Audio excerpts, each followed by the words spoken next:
আল্লাহ পাক বলছেন ওয়া মান ইয়াস্তানকিফ আন ইবাদাতিহি ওয়া ইয়াস্তাকবির ফাসায়াহশুরুহুম ইলাইহি জামিআ। কেউ যদি আল্লাহর বন্দেগী করার ব্যাপারে লজ্জা পোষণ করে, যদি লজ্জার কারণ মনে করে, অহংকার করে, গৌরব করে, তাহলে তারা পালাবে কোথায়, যাবে কোথায়? আমি কিয়ামতের দিন সবগুলিকে এক জায়গায় করে ফেলবো।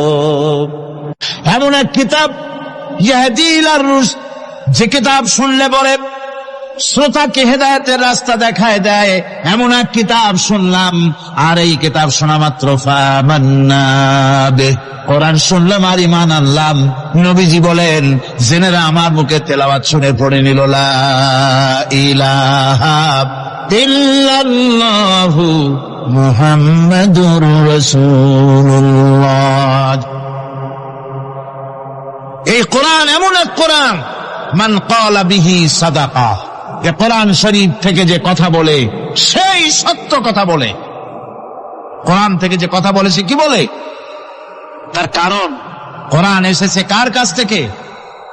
ওয়া মান আসদাকু মিনাল্লাহি কিলা, আমি আল্লাহর চাইতে সত্যবাদী আর কে হতে পারে?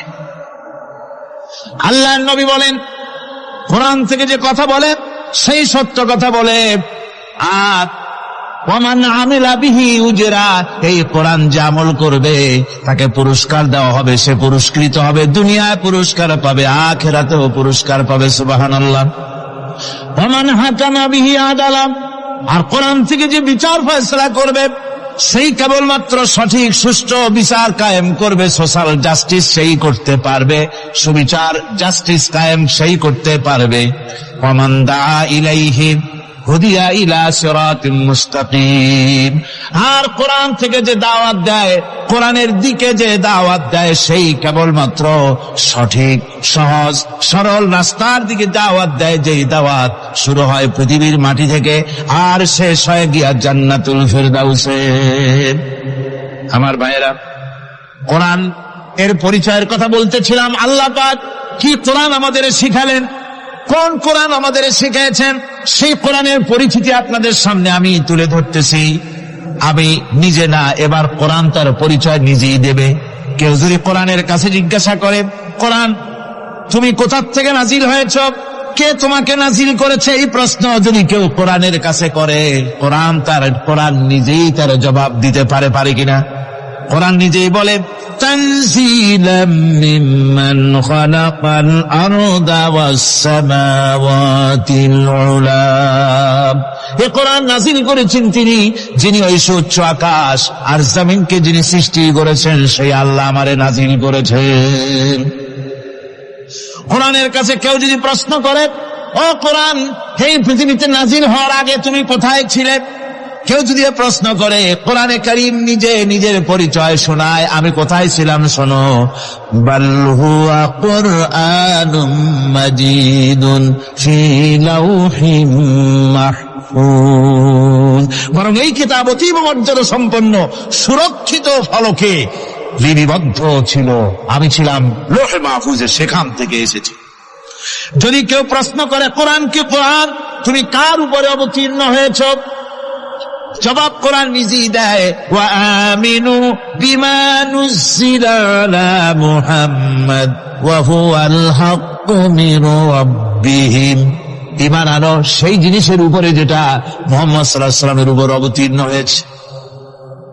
আবার অন্য আয়াতেও জবাব পাওয়া যায়, তাবারাকাল্লাযী নাযালাল ফুরকানা আলা আবদিহি লিয়াকুনা লিল আলামিনা নাযীরা, অতীব বরকতপূর্ণ মহান সত্তা সেই আল্লাহ রাব্বুল আলামিন, যিনি তার বান্দার পরে ফুরকান অবতীর্ণ করেছেন। সুবহানাল্লাহি ওয়া বিহামদিহি। কোরআনের নাম আমি বলেছিলাম শুধু কোরআন নয়, অনেক নাম আছে। কোরআনের আরেক নাম ফুরকান। কোরআনের আরেক নাম কি? আল ফারকু বাইনাল হক্কি ওয়াল বাতিল। কোরআন হচ্ছে সেই মহাসত্য যা মিথ্যা এবং সত্যের মধ্যে পার্থক্য সূচিত করে, মঙ্গল এবং অমঙ্গলের মধ্যে পার্থক্য সৃষ্টি করে, যা সত্য এবং মিথ্যার মধ্যে তাফরিকা সৃষ্টি করে, সত্যকে মানুষকে বুঝিয়ে দেয়, তার নাম হচ্ছে ফুরকান। এবার যদি প্রশ্ন করা হয়, ও কোরআন বুঝতাম তুমি লৌহে মাহফুজে ছিলে, বুঝতাম তুমি নবীজির উপরে নাজিল হয়েছ, এবার বলো তুমি কোন মাসে নাজিল হয়েছ? তুমি তো আসছিলা প্রথম কোন মাসে নাজিল হয়েছ? এ প্রশ্ন যদি কেউ করে, কোরআন তারা জবাবে বলবে শাহরু রমাদান আল্লাযী উনজিলা ফীহিল কুরআন, রমজানের পবিত্র মাসে আমি অবতীর্ণ হয়েছি। সুবহানাল্লাহ। যদি প্রশ্ন করা হয় রমজানে তো আসছো, কিন্তু প্রথম নাজিল হয়েছিল কোন সময়? ওটা কি দিন ছিল না রাত ছিল? কোরআন তার জবাবে বলে ইন্না আনজালনাহু ফী লাইলাতিল কদর, কদরের পবিত্র রাতে আমি এই পৃথিবীতে আমার আগমন ঘটেছিল। যদি প্রশ্ন করা হয় বুঝলাম সবই, কেন নাজিল হয়েছে তুমি? এই পৃথিবীতে তোমার আসার উদ্দেশ্য কি, মূল কাজটা কি? এই প্রশ্ন যদি করা হয়, কোরআনে কারীম তার জবাবে বলে শোনো কেন এসেছি, লিতুখরিজান নাসা মিনাজ যুলুমাতি ইলান নূর। আমার মিশন হচ্ছে গোটা বিশ্ব মানবতাকে পুঞ্জীভূত জমাট বাঁধা অন্ধকারের ভেতর থেকে টেনে বের করে আলোর সন্ধান দিতে, আলোর দিকে আনার জন্য আমি কোরআন নাজিল হয়েছে।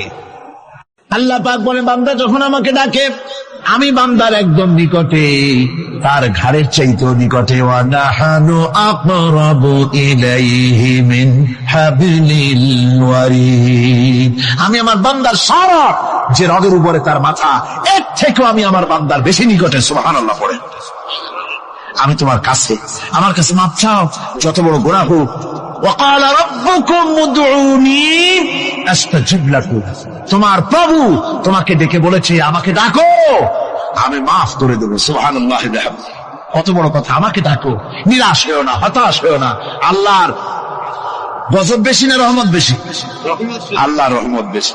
হাদিসে কুদসির ভিতরে এসেছে, আল্লাহ পাক বলেছেন কোন বান্দা যদি আমার দিকে এক বিগত অগ্রসর হয়, আমার রহমত তার দিকে এক হাত এগিয়ে যায়। কোন বান্দা যদি আমার দিকে হেঁটে আসে, আমার রহমত তার দিকে দৌড়ে যায়। বান্দা যখন আল্লাহর দরবারে দুহাত উঁচু করে চোখের পানি ফেলে দেয়, মুসলিম শরীফের হাদিসের ভিতরে এসেছে গভীর রাত্রে, রাতের তৃতীয় অংশে আল্লাহ রাব্বুল আলামিন প্রথম আকাশে আসেন আর ডেকে বলেন পৃথিবীতে আছো নাকি কেউ গুনাহ করে জীবন বরবাদ করে দিয়েছো, আমার কাছে মাপ চাও। ঋণগ্রস্ত আছো, অসুস্থ আছো, অপমানিত আছো, কে আছো মাজলুম, আমাকে ডাকো, আমার কাছে বলো, আমি ডাকে সাড়া দেব, জীবনের আশা পূরণ করে দেব। ওই সময় যেই সমস্ত লোকেরা কাঁদে তাহাজ্জুদের নামাজ পড়ে, আল্লাহ জিজ্ঞেস করেন ফেরেশতারা অমুক অমুক দেশ অমুক অমুক বান্দারা কাঁদে কেন? ফেরেশতারা বলে রব্বুল আলামিন তুমি তো ভালো করে জানো। আল্লাহ বলেন জানি, তবুও তোমাদের মুখে শুনতে চাই। তারা বলে রব্বুল আলামিন তোমার এই বান্দা গুনাহ করেছি, গুনার জন্য মাপ চায়, জাহান্নাম থেকে বাঁচতে চায়। আল্লাহ পাক বলেন ফেরেশতারা আমার এই বান্দারা আমারে দেখেছে নাকি? বলে দেখে নাই। বলে আমার দোজখ দেখেছে নাকি? বলে না, তাও দেখে নাই। আমার বেহেশত দেখেছে নাকি? বলে না, তাও দেখে নাই।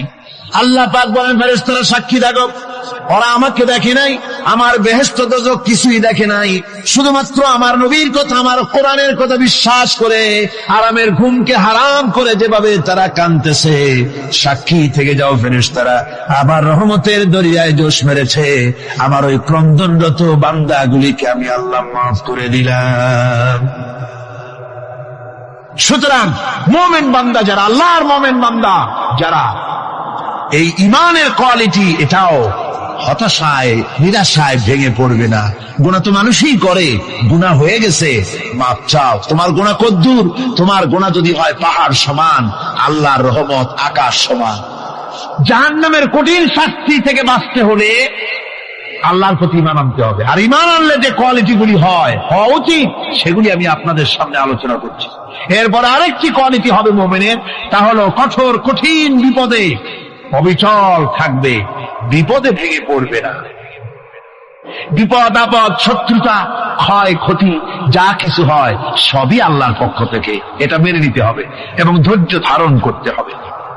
বিপদ মুসিবত শুধু উম্মতের জন্য নয়, দুনিয়ার সমস্ত নবীদের বিপদ এসেছে, হয় নাই? নবীদের বিপদ আসে নাই? কোরআনে কারীম থেকে শুনুন, আল্লাহ রাব্বুল আলামিন বলেন, ওয়াকাযালিকা জাআলনা লিকুল্লি নাবিয়্যিন আদুওয়াম মিনাল মুজরিমিন। আল্লাহ পাক বলেন, এমনি করে আমি সকল নবীদের শত্রু বানিয়ে দিয়েছি সব পাপিষ্ঠ আর অপরাধ প্রবণ লোকদেরকে। প্রত্যেক যুগে নবীদের শত্রু ছিল, প্রত্যেক যুগে নবীদের কি ছিল? শত্রু ছিল। সে শত্রু কারা ছিল? আল্লাহ পাক বলছেন নবীদের শত্রু ছিল পাপিষ্ঠ আর অপরাধ প্রবণ লোক, এরাই ছিল নবীদের দুশমন। রাসূলগণের অবস্থা যদি এই হয়, তাহলে তার উম্মত, ওই দিনের ধারক বাহক যারা, তাদের বুঝি বিপদ আপদ হবে না? নাকি হবে কিনা? তো ইসলামের বিরোধিতা যারা করে, কোরআনের পরিভাষায় বলা হয়েছে ইসলামের দুশমন, নবীদের দুশমন। দুনিয়ার সব পাপিষ্ঠ আর অপরাধ প্রবণ লোকেরাই ইসলামের দুশমন হয়, নবীদের দুশমন হয়। আজও দেখেন, আজও তাকিয়ে দেখেন, ইসলামী আন্দোলনের বিরোধিতা যারা করে তারা পাপিষ্ঠ চরিত্রের কিনা তাকায় দেখেন, খুঁজে দেখেন, সর্বত্র খুঁজে দেখুন, খুঁজে দেখুন। যারা ইসলামী আন্দোলনের বিরোধিতা করে, যারা ইসলামকে মিটিয়ে দেওয়ার চেষ্টা করতেছে, যারা ইসলামকে মৌলবাদ বলে, ইসলামকে সাম্প্রদায়িক বলে, কোরআনে কারীমের কথা কত স্পষ্ট যে নবীদের দুশমন হয়, ইসলামের দুশমন হয় মুজরিম লোকেরা, অপরাধ প্রবণ আর পাপিষ্ঠ লোকেরা। আজও আমরা দেখতে পাই এই শ্রেণীর লোকেরা পাপিষ্ঠ এবং সবচাইতে সমাজের নিকৃষ্ট ধরনের চরিত্রহীন লোক। নামাজ নাই। আপনি খুঁজে দেখেন ইসলামী আন্দোলনের বিরোধিতা যারা করছে, যারা নেতৃত্ব দিচ্ছে, নামাজ নাই, রোজা নাই, চরিত্র নাই, হজ নাই, যাকাত নাই, মদ, জুয়া, জেনা, ব্যভিচার ইত্যাদিতে লিপ্ত। চেহারা দেখলে ছেলেপেলেরা 2 গ্লাস পানি খায়, বয়স ওঠে। কথা ঠিক কিনা কয়? এই হলো অবস্থা। মারে কেন? মুমিনদেরকে, পয়গম্বরদেরকে, সাহাবীদেরকে এবং ঈমানদারদেরকে মারে কেন? তার কারণ হচ্ছে আল্লাহ রাব্বুল আলামিন বলেছেন, ওয়া মা নাকামু মিনহুম ইল্লা আইয়ুমিনু বিল্লাহিল আজিজিল হামিদ। কাফিররা ঈমানদার লোকদেরকে অন্য কোন অপরাধী নির্যাতন চালায় না, নির্যাতন চালায় শুধু এই কারণে যেহেতু মুমিন লোকেরা পরাক্রমশালী, আল্লাহ রাব্বুল আলামিনের দ্বীনকে কায়েম করতে চায়, তার উপরে ঈমান এনেছে, এই কারণেই তারা মারে। ঠিক কিনা কন? যুগে যুগে নবীদের উপরে, সাহাবীদের উপরে যে অত্যাচার হয়েছে, সে অত্যাচার এই কারণেই হয়েছে, অন্য কোনো কারণে নয়। এই কঠিন বিপদে অবিচলতা এবং ধৈর্যের দৃষ্টান্ত নবীগণ পেশ করেছেন পৃথিবীর বুকে। আমরা দেখেছি ইব্রাহিম আলাইহিস সালামকে আগুনে ফালানো হয়েছে, আছে না কোরআন শরীফে? আমি কিন্তু গল্প করতেছি না, সব কোরআনের কথা। কিসের কথা? ইব্রাহিম আলাইহিস সালামকে আগুনে ফালানো হচ্ছে। অপরাধ কি? অপরাধ হচ্ছে হযরত ইব্রাহিম আলাইহিস সালাম দাওয়াত দিয়েছেন, লা ইলাহা ইল্লাল্লাহ। জোরে পড়েন, লা ইলাহা ইল্লাল্লাহ, লা ইলাহা, লা ইলাহা ইল্লাল্লাহ মুহাম্মাদুর রাসূলুল্লাহ। হযরত ইব্রাহিম আলাইহিস সালাম দ্বীনের দাওয়াত দিয়েছেন, এক আল্লাহর দাওয়াত দিয়েছেন, ঈমানের দাওয়াত দিয়েছেন। আর কোন অপরাধ ছিল না। নমরুদ সহ্য করতে পারল না। কোরআনে কারীমের মধ্যে সব কথাগুলি আল্লাহ পাক এই জন্য বিধৃত করেছেন, এই জন্য কোরআনে কারীমের মধ্যে সব কথা উঠায় দিয়েছেন, যাতে করে মুমিনেরা বিপদ আসলে পরে যেন ঘাবড়ে না যায়। ইব্রাহিম আলাইহিস সালামকে আগুনে ফালানো হচ্ছে। ফেরেশতা বলছে, ইব্রাহিম তোমারে আগুনে ফেলায় দেওয়া হতেছে, আমার কাছে সাহায্য চাও, আমার কাছে ক্ষমতা আছে, আগুনগুলো উঠাইয়ে নমরুদের বংশ জ্বালায় দেব। হযরত ইব্রাহিম ফেরেশতার কাছে সাহায্য চাইছিলেন নাকি? তিনি বললেন, ফেরেশতা তোমার কাছে সাহায্য কেন চাইব? আমি তো এমন কোন অন্ধ আল্লাহর ইবাদত করি না যেই অন্ধ স্রষ্টা তার গোলামের দুঃখ দুর্দশা না দেখেন। আমি তোমার কাছে সাহায্য চাইব না। হযরত ইব্রাহিম আলাইহিস সালাম পাশ করলেন। কি বলেন, পাশ করছেন না? ঈমানের পরীক্ষায় পাশ। আগুনের মধ্যে হযরত ইব্রাহিমকে যখন ফেলানো হচ্ছে, রব্বুল আলামিন আগুনের প্রতি নোটিশ করে দিলেন, ইয়া নারু কুনি বারদাও ওয়া সালামান আলা ইব্রাহিম। আগুন আমার ইব্রাহিমের জন্য শান্তিদায়ক, ঠান্ডা হয়ে যা। এখন কি আর আগুনের বাপের ক্ষমতা আছে ইব্রাহিমকে পোড়ানো? আর ক্ষমতা নাই। আমার বন্ধুগণ, ইব্রাহিম আগুনের ভিতরে আরামে বসা আছেন, আর ওদিকে নমরুদ বসে বসে দেখতেছে দূর থেকে ইব্রাহিম তো জ্বলে না, গায়ের মধ্যে আগুন জ্বলে গেল। ডাক দিয়া কয়, আগুন তোর হলো কি? কেন জ্বালাইতে পারিস না আমার দুশমন রে? হলোটা কি তোর? তোর কি জ্বালানো শক্তি বন্ধ হয়ে গেল নাকি? আগুনের ভিতর থেকে জবাব এলো, নমরুদ রে, আমার ভিতরে জ্বালানো শক্তি আছে কি নাই যদি প্রমাণ করতে চাও, টেস্ট করতে চাও, তুই নিজে আয়, তোরে শুদ্ধ তামাম দুনিয়া জ্বালাই দিতে পারি, ইব্রাহিমের এক গাছা পশমও জ্বালাই দিতে পারি না। তার কারণ হচ্ছে আমি হচ্ছি মাখলুক, আল্লাহ হচ্ছেন খালিক।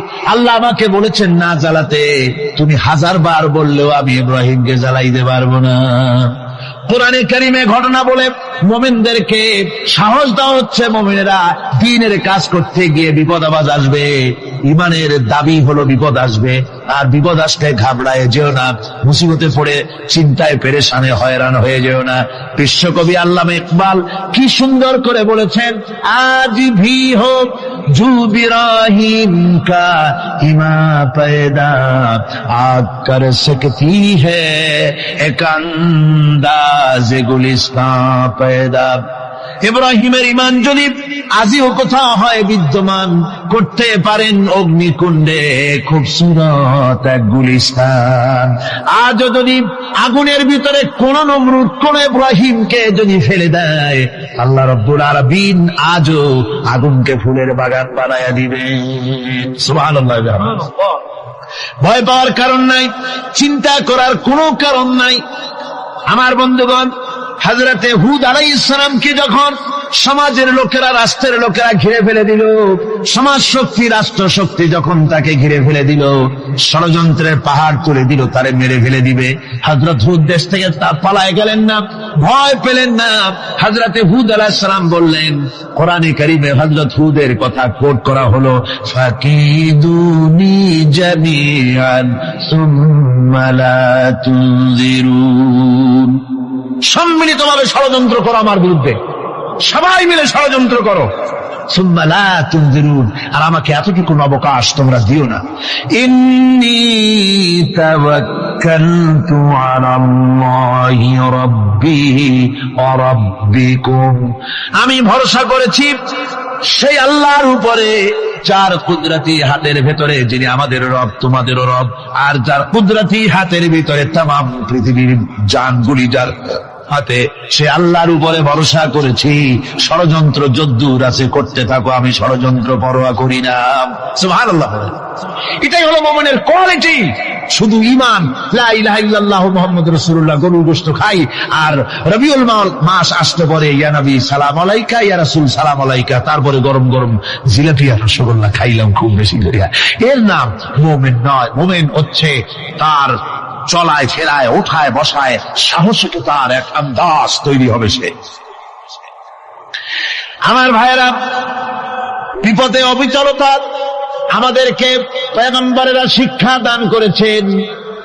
আমরা দেখতে পেয়েছি বিশ্বনবী জনাবে মুহাম্মদুর রাসূলুল্লাহ সাল্লাল্লাহু আলাইহি ওয়াসাল্লাম হিজরতের রাত, কাফেরেরা চতুর্দিকে দাঁড়ানো, হযরত জিবরাইল এসে বলেন, ইয়া রাসূলুল্লাহ, হে কাফেরেরা চতুর্দিকে ঘিরে দাঁড়িয়েছে, গভীর রাত, এখন হাতে তাদের তরবারি, সকাল হলে পরেই তারা আপনাকে মেরে ফেলে দেবে, তাড়াতাড়ি ওঠেন, মদিনার দিকে চলে যান। আল্লাহ নবী ঘুমের থেকে জেগে হযরত আলীকে ডেকে বলেন, আলী, আল্লাহ অর্ডার করেছেন আমি মদিনায় চললাম, আমার বিছানার পরে আমার চাদর গায়ে দিয়ে শুয়ে থাকো। হযরত আলী বলেন, আল্লাহর হাবিব, আপনার চাদর গায়ে দিয়ে ঘুমিয়ে থাকবো, সকালবেলায় কাফির বেঈমানেরা আপনার বিছানার পরে আপনার চাদর গায়ে দেওয়া অবস্থায় আমি আলীকে তারা মুহাম্মদ মনে করবে, আর আমি আলীকে নবী মনে করে তারা তাদের তরবারি দিয়া কেটে কেটে টুকরা টুকরা করে আমারে বিদায় করে দেবে দুনিয়া থেকে। এতটুকুনো পরোয়া করি না, বরং আমার দিলের মধ্যে এটাই তৃপ্তি থাকবে যে আমি আলী পার্থিব জীবনের বিনিময় আল্লাহর হাবিব দুনিয়ায় বেঁচে আছেন। যে ব্যক্তি বিদ্রোহ করেছে এবং দুনিয়ার জীবনকে অগ্রাধিকার দিয়েছে, তার জায়গা হচ্ছে জাহান্নাম। জোরে বলেন নাউজুবিল্লাহ। যে ব্যক্তি আল্লাহর সঙ্গে বিদ্রোহ করেছে আর পরকালের জন্য পাথর জোগাড় করে নাই, দুনিয়াকে অগ্রাধিকার দিল, পরকালকে ভুলে গেল, তার জায়গা হলো জাহান্নাম। وَأَمَّا مَنْ خَافَ مَقَامَ رَبِّهِ وَنَهَى النَّفْسَ عَنِ الْهَوَى فَإِنَّ الْجَنَّةَ هِيَ الْمَأْوَى। আর যে ব্যক্তি আপন প্রভুর সামনে উপস্থিত হকে ভয় করেছে এবং আপন প্রবৃত্তিকে লালসা মুক্ত করেছে, লালসার হাত থেকে রক্ষা করেছে, আল্লাহ রব্বুল আলামিন কিয়ামতের দিন তার জন্য রেখে দিয়েছেন জান্নাত। তার জন্য কোন জায়গা?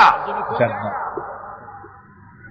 আমাদেরকে পরকাল ভিত্তিক জীবন যাপন যদি করি, তাহলে কবরের জবাবগুলি খুব আসান হবে। আর যদি পরকাল ভিত্তিক জীবন যাপন না হয়, কবরটা মুসিবত হয়ে যাবে। হযরত ওসমান রাদিয়াল্লাহু তাআলা আনহু কবরের কাছে গিয়ে খুব কাঁদতেন। সাহাবায়ে কেরাম প্রশ্ন করেছেন, হুজুর, রাসূল করিম সাল্লাল্লাহু আলাইহি ওয়াসাল্লাম যখন জান্নাত ও জাহান্নামের ওয়াজ করেন, কখনো তো এত বেশি আপনি কাঁদেন না, যত বেশি কাঁদেন কবরের কাছে এসে, কারণ কি? হযরত ওসমান রাদিয়াল্লাহু তাআলা আনহু বলতেন, আমার সাথীরা, আমি আমার হাবিবের কাছে, আল্লাহ রাব্বুল আলামিনের রাসূলের কাছে আমি শুনেছি, এই কবরটাই হলো প্রথম স্টেশন, এই কবরটাই হলো প্রথম ইমিগ্রেশন কাউন্টার। এই জায়গায় কেউ যদি ধরা পড়ে যায়, কারো যদি চার্জশিট হয়ে যায়, সব জায়গায় ধরা পড়ে যাবে। হাসরে, মিজানে, সিরাতে কোনো জায়গায় নাজাত পাবে না। আর এই কবরটা যদি কেউ মুক্তি পেয়ে যায়, মিজান, সিরাত, হাসর সব জায়গা থেকে আল্লাহ তারে ভালোভাবে পার করে দিবেন।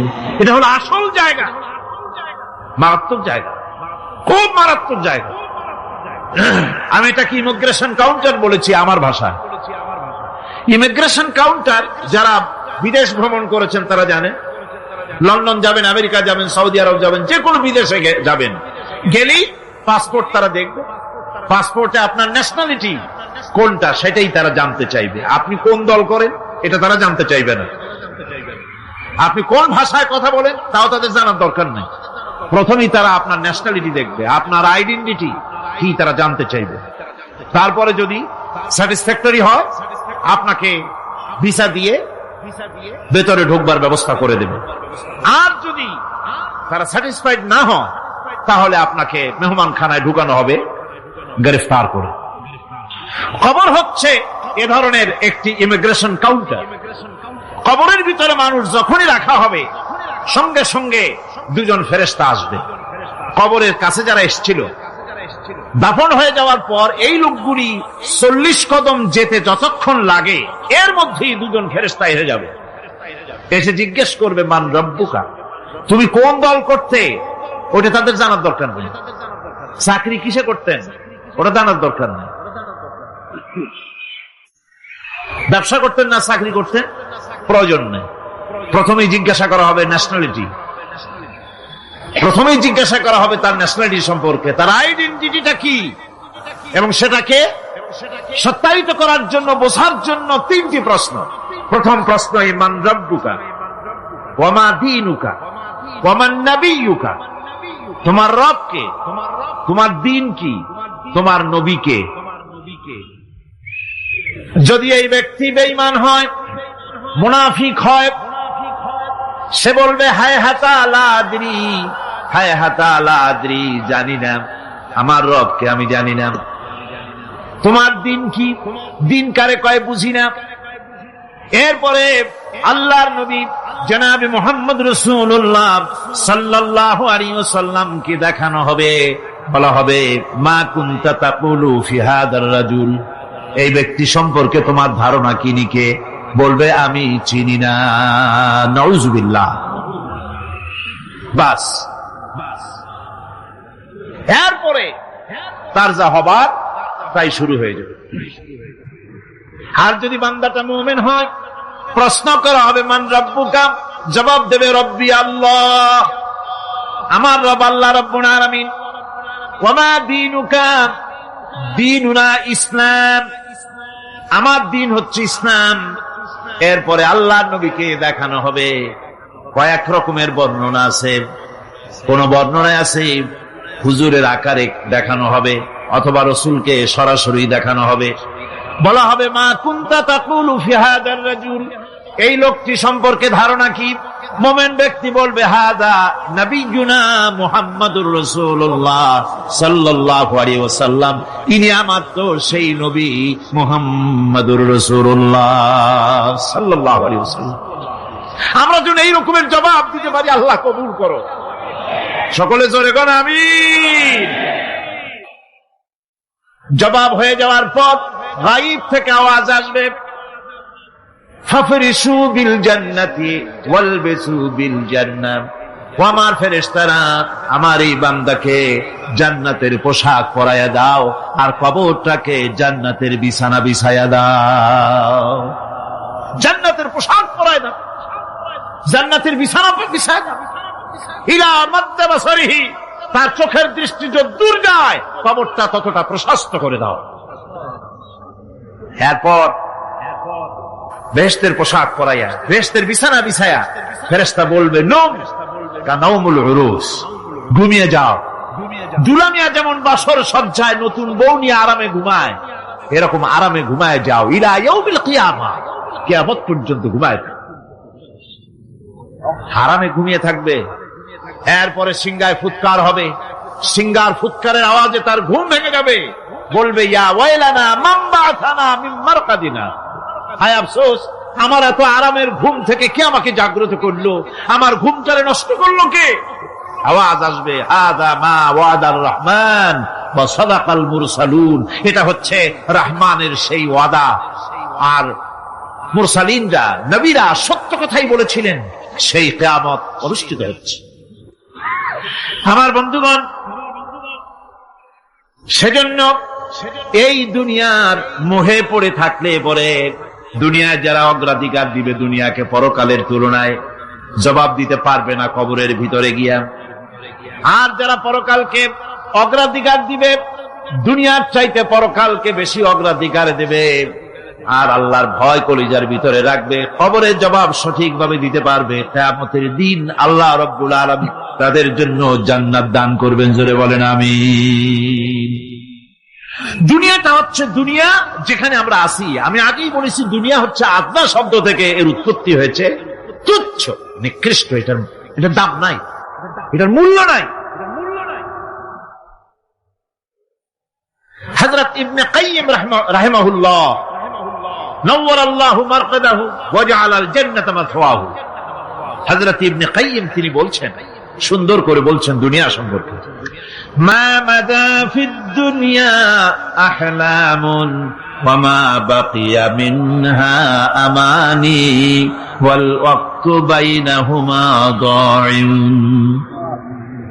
মা মাদা ফিদ দুনিয়া আহলামুন, জীবনের যে অংশ ফেলে এসেছি সেটা আজ একটা স্বপ্ন।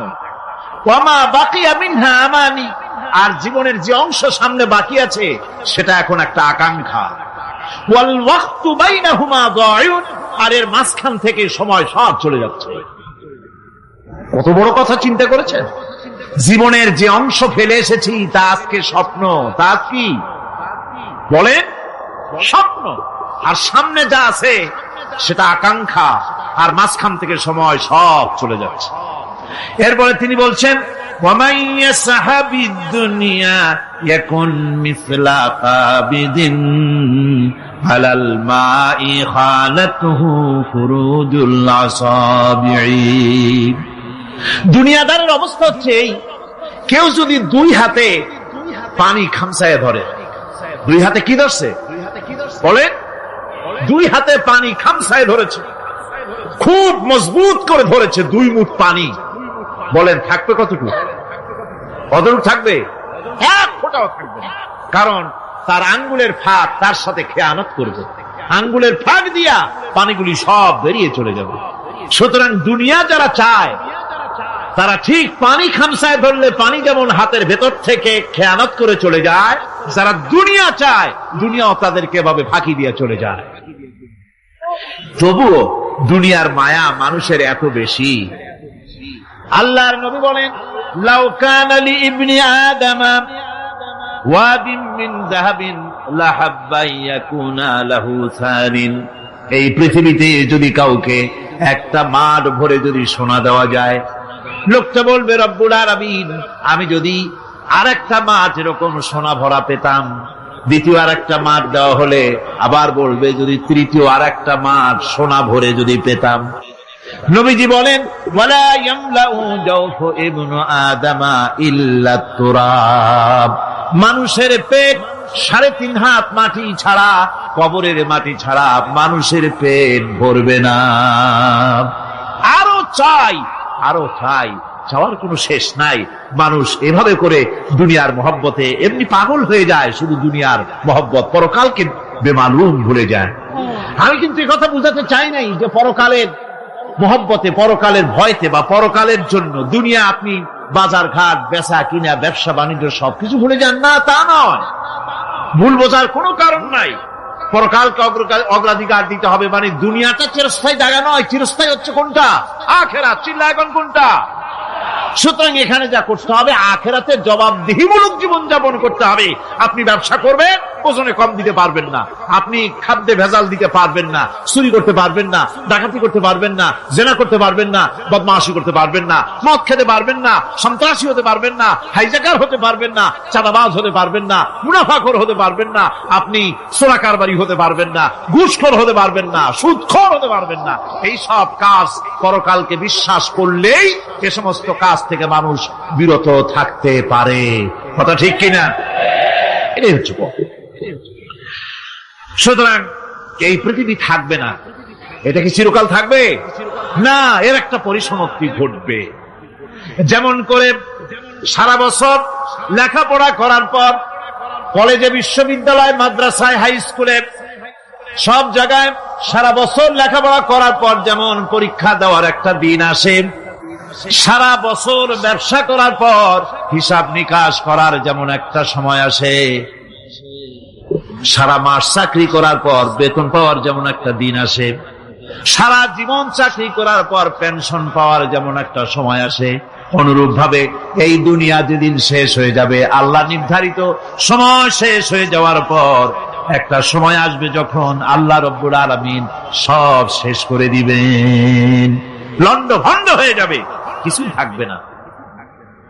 কোরআনে কারিমে আল্লাহ সব বলেছেন, কোরআনে সব আল্লাহ বলে দিয়েছেন। আল্লাহ পাক বলেন এই পৃথিবীর সব কেমন ভাবে ধ্বংস হবে তার চিত্র আল্লাহ পাক কোরআনে কারিমে তুলে ধরেছেন। ইদাস সামাউ ফাতারাত ওয়া ইদাল কাওয়াকিবু তাসারাত ওয়া ইদাল বিহারু ফুজ্জিরাত ওয়া ইদাল কুবুরু বু'সিরাত। যখন আকাশসমূহ দীর্ণ বিদীর্ণ হয়ে যাবে, তারকাগুলি বিক্ষিপ্ত হয়ে ছিটকে পড়বে, আর সমুদ্রগুলি উচ্ছ্বসিত হয়ে পড়বে, কবরগুলি সব তার ভেতরে যা আছে উদ্গীরণ করে দেবে, তারকাগুলি স্থিমিত হয়ে যাবে। এরপরে সমস্ত আকাশগুলি কিতাবের পৃষ্ঠার মতো একটার পরে একটা ঠাস ঠাস করে পড়তে থাকবে, চূর্ণ বিচূর্ণ হয়ে ভেঙে চুরে একাকার হয়ে যাবে। পাহাড়গুলিকে উড়িয়ে দেওয়া হবে, চন্দ্র এবং সূর্য একাকার হয়ে যাবে।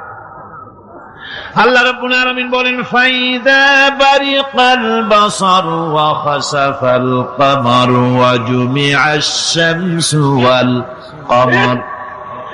চক্ষু যখন বিস্ফারিত হয়ে যাবে, চাঁদ যখন তার আলো হারিয়ে ফেলবে, সূর্য যখন তার আলো হারিয়ে ফেলবে, চাঁদ আর সূর্য সব একাকার হয়ে যাবে, সেই সময়ের অবস্থাটা কি চিন্তা করো। মানুষ হয়রান হয়ে দৌড়াদৌড়ি করবে। ওয়াহুমিলাতিল আরদু ওয়াল জিবালু ফাদুক্কাতা দাক্কাতান ওয়াহিদা। জমিন এবং পাহাড়গুলির মধ্যে আল্লাহ রাব্বুল আলামিন সংঘর্ষ বাঁধিয়ে দিবেন, পাহাড়গুলি ভেঙে চুরে টুকরা টুকরা হয়ে যাবে, পাহাড়গুলি উঁচু করে জমিনের উপরে আছাড় মেরে আল্লাহ রাব্বুল আলামিন ভেঙে চুরে চুরমার করে দিবেন। সুবহানাল্লাহ। ওয়া তাকুনুল জিবালু কালইনিল মানফুস, পাহাড়গুলো পেঁজা ধোনা তুলার মতো করে উড়িয়ে দেওয়া হবে, পাহাড় উড়ে যাবে। সুবহানাল্লাহ। পাহাড় পাথরের তৈরি করা পাহাড়, এই পাহাড়গুলি তুলার মতো হয়ে উড়বে কিভাবে? আমি এই দৃশ্য নিজের চোখে কিছুটা হলেও দেখছি। আজ থেকে 10 দিন আগে আমি ইতালি সফর করে এসেছি। ইতালির রাজধানী রোম। রোম প্রাচীন সভ্যতার লালন ভূমি। কোরআনে কারিমে সূরায়ে রোম রয়েছে, এই রোম সেই রোম। এখানের বাদশার কাছে রাসূল করিম সাল্লাল্লাহু আলাইহি ওয়াসাল্লাম হেরাক্লিয়াসের কাছে চিঠি পাঠিয়েছিলেন, সেই রোম। 12 থেকে 15 হাজারের মতো বাংলাদেশি মুসলমান সেখানে আছে। জুমার দিন, যেদিন আমি গেলাম তার পরের দিনই জুমা ছিল। জুমার নামাজ পড়লাম ভ্যাটিকানের কাছেই বিশাল মসজিদ, ইউরোপের ভিতরে সবচেয়ে বড় মসজিদ এটা। রোম ইসলামের দুশমনদের রাজধানী। সেইখানে যখন আযান হচ্ছে আশহাদু আন্না মুহাম্মাদার রাসূলুল্লাহ, আমার অনুভূতির কথা আপনাদেরকে বোঝাতে পারবো না, কি অনুভূতির সৃষ্টি হয়েছে আমার ভেতরে। ভ্যাটিকানের পোপ এক পাশে, কিছু দূরেই ভ্যাটিকান, ওটা হচ্ছে গোটা পৃথিবীর সমস্ত খ্রিস্টানদের কাবা, ভ্যাটিকান। তার পাশেই বিশাল মসজিদ, সেখানে নামাজ পড়লাম। চিন্তার ভেতরে আসলো আল্লাহ রাব্বুল আলামিন তার হাবিবের নাম, তার তাওহীদ, তার রিসালাতকে কিভাবে বিশ্বময় ছড়িয়ে দিলেন। আবু জাহেল চাইছিল মুহাম্মদ সাল্লাল্লাহু আলাইহি ওয়াসাল্লামকে স্তব্ধ করে দেবে মক্কার জীবনেই। কত বদনাম, সাহের, কাহেন, কাযযাব, শায়ের, নাউযুবিল্লাহি মিন যালিক, কত গালাগালি করলো। আর আল্লাহ শোনালেন, হাবিব চিন্তার কোনো কারণ নাই, ওয়া রাফা'না লাকা যিকরাক, আমি আপনার প্রশংসা বিশ্বময় ছড়িয়ে দেব। সুবহানাল্লাহি ওয়া বিহামদিহি। রোম প্রোগ্রাম শেষ করে আমাকে তারা নিয়ে গেল, যেটা আমি বলছি সফর কাহিনী শোনাবার সময় এটা না, যেহেতু এর সঙ্গে প্রাসঙ্গিক সেজন্য বলছি। পাহাড় কেমনে তুলার মতো হয়ে উড়বে তার নজির দেখেছি।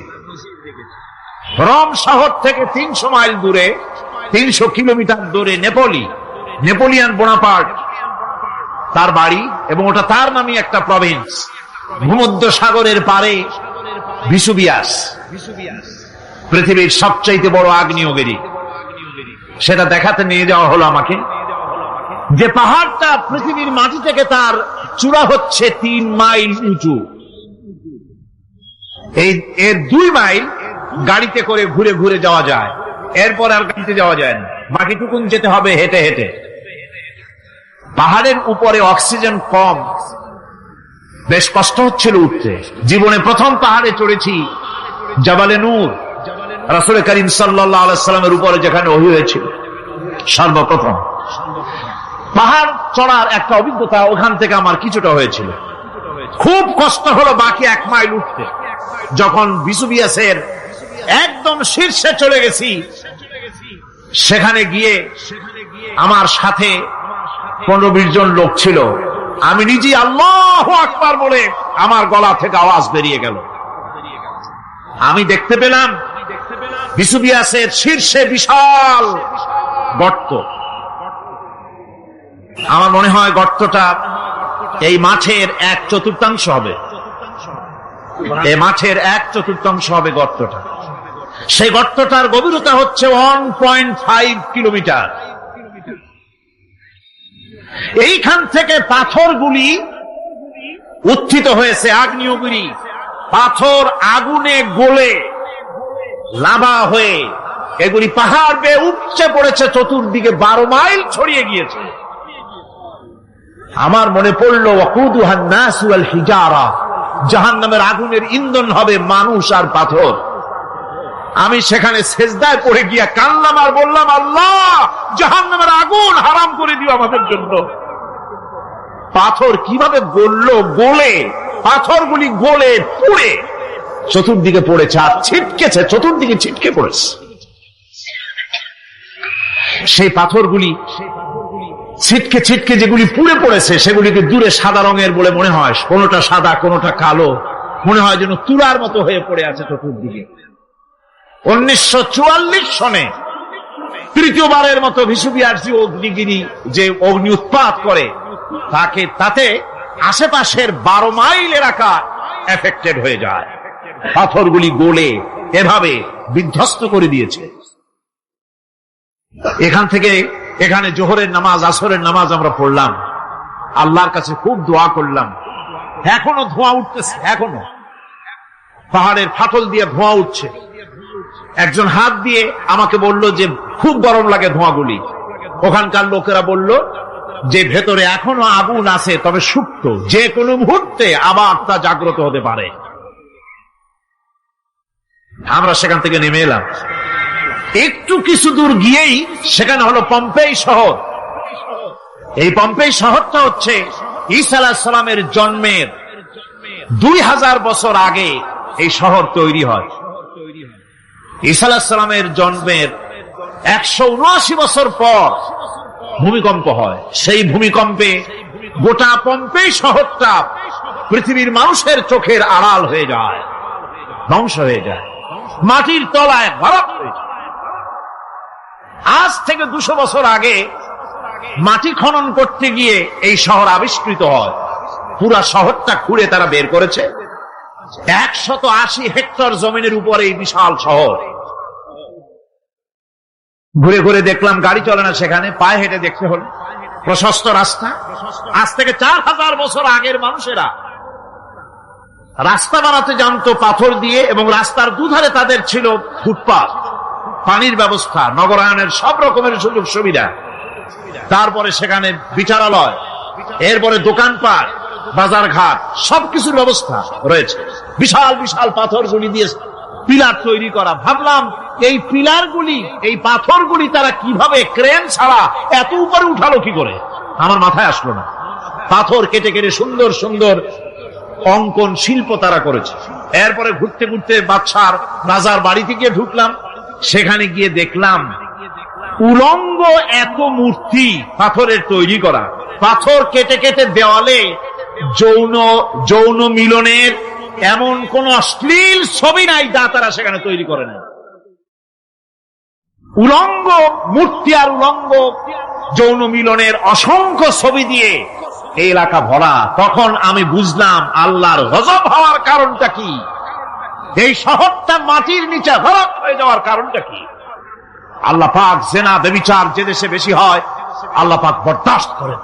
দুশ্চরিত্র যে দেশের মানুষ দুশ্চরিত্র হয়ে যায়, জেনা ব্যভিচার বেশি হতে থাকে, আল্লাহ হরক করে দেন, গজব দেন।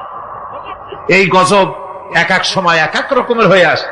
কখনো মাটির নিচে দাবায় দেয়, কখনো মহামারী, কোন দেশে কলেরা, কোন দেশে জলোচ্ছ্বাস, কোথাও ভূমিকম্প, আর সর্বশেষ এই জেনা ব্যভিচারের জন্য আল্লাহ পাকের চূড়ান্ত, এই যৌনতার অশ্লীলতার জন্য চূড়ান্ত গজব বর্তমান বিশ্বের জন্য এইডস। আল্লাহ পাক এই গজব দিয়েছে। বন্ধুগণ, আমি সেই জায়গা, আমি সেখানে যা দেখলাম যে আল্লাহ পাক পাহাড়গুলিকে কিভাবে উড়াবেন, এটা অস্বীকার করার কোন উপায় নাই। বিশ্বাস তো করতামই, তবে হযরত ইব্রাহিম আলাইহিস সালাম যেমন বলেছিলেন, রব্বি আরিনি কাইফা তুহিল মাউতা, আয় আল্লাহ তুমি মরাকে চিন্তা করবা কেমনে। আল্লাহ পাক বলেন, আওয়ালাম তুমিন, তুমি বিশ্বাস করো না? ইব্রাহিম আলাইহিস সালাম বললেন, বালা, অবশ্যই বিশ্বাস করি, ওয়ালাকিন লিয়াতমাইন্না কলবি, যদি চোখে দেখতাম তাহলে আমার অন্তরাত্মা খুব ঠান্ডা হতো।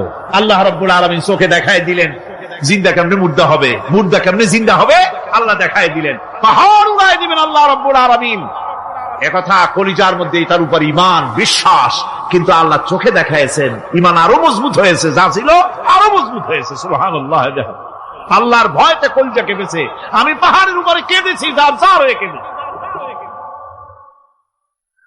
বন্ধুগণ, আল্লাহ সুবহানাহু ওয়া তাআলা এই জন্য বলেছেন, কুল সিরু ফিল আরদ, আমার জমিন ঘোরো, ভালো করে দেখো, কাইফা কানা আকিবাতুল মুকাজ্জিবিন, মহাসত্যকে যারা অস্বীকার করেছে তাদের পরিণতি আমি কি করে দিয়েছি, এগুলি চোখে ভালো করে তাকায় দেখো। আমার বন্ধুগণ, সুতরাং এই পৃথিবীর অবসান হবে, এই পৃথিবী ধ্বংস হবে, এই পৃথিবী চূড়ান্ত ভাবে শেষ হয়ে যাবে। হ্যাঁ, আরেকটি কথা বলতে হয়, সেটা হচ্ছে যে এই রোম থেকে আর একটু দূরে 900 মাইল দূরে হচ্ছে সিসিলি। 900 মাইল দূরে, সেখানে এই সিসিলি মুসলমানেরা শাসন করেছিল 350 বছর। সেই সিসিলিতে রয়েছে 360টা মসজিদ মুসলমানদের করা। সমস্ত মসজিদগুলি আজ তালা বন্ধ, একটা মসজিদও খোলা নাই। সেখানকার মুসলমানেরা ওয়াজ শুনতে এসেছিল রোমে। আমি তাদের জন্য পরামর্শ দিয়েছি যে গভর্নমেন্টের কাছে তোমরা দাবি জানাও যে অন্তত একটা মসজিদের দরজা আমাদের জন্য খুলে দাও।